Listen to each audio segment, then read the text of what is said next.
মাননীয় আইনমন্ত্রী মহোদয়। স্পিকার, আপনাকে অনেক ধন্যবাদ। যে বিষয়টি মুলতবি প্রস্তাব আকারে আনা হয়েছে মাননীয় বিরোধী দলীয় নেতার পক্ষ থেকে, আমি অত্যন্ত যৌক্তিক এবং সময়োপযোগী একটি প্রস্তাবনা মনে করছি। এই বিষয়টি আলোচনার দাবি রাখে। ওনাদের পক্ষ থেকেও আলোচনা হবে, আমাদের পক্ষ থেকেও আলোচনা হবে। আমরা আলোচনা করতে চাই, তবে আলোচনার আগে একটু সময় প্রয়োজন। যে কারণে মাননীয় বিরোধী দল নেতা, আপনার দৃষ্টি আকর্ষণ করছি, এই সাবজেক্টের উপর আলোচনা করতে গেলে প্রত্যেক সংসদ সদস্যের টেবিলের সামনে বাংলাদেশের সংবিধান, জুলাই সনদ, এই বাস্তবায়ন আদেশ এবং গণভোট অধ্যাদেশ, এই কয়েকটি কপি অবশ্যই থাকতে হবে।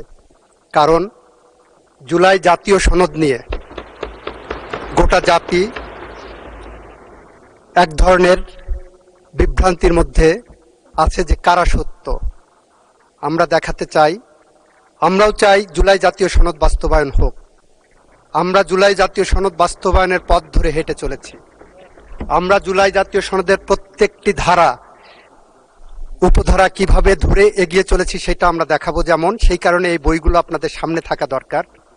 অ্যাট দি সেম টাইম আমরা এটাও দেখাতে চাই ইতিমধ্যে জুলাই জাতীয় সনদের কোন কোন ধারা আপনারা লঙ্ঘন করেছেন, সেটাও আমরা উপস্থাপন করতে চাই। এটা ডিবেট হওয়া প্রয়োজন।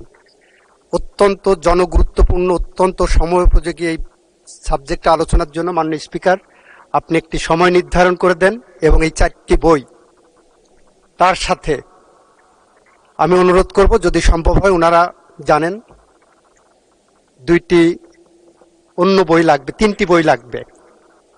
মদিনা সনদ,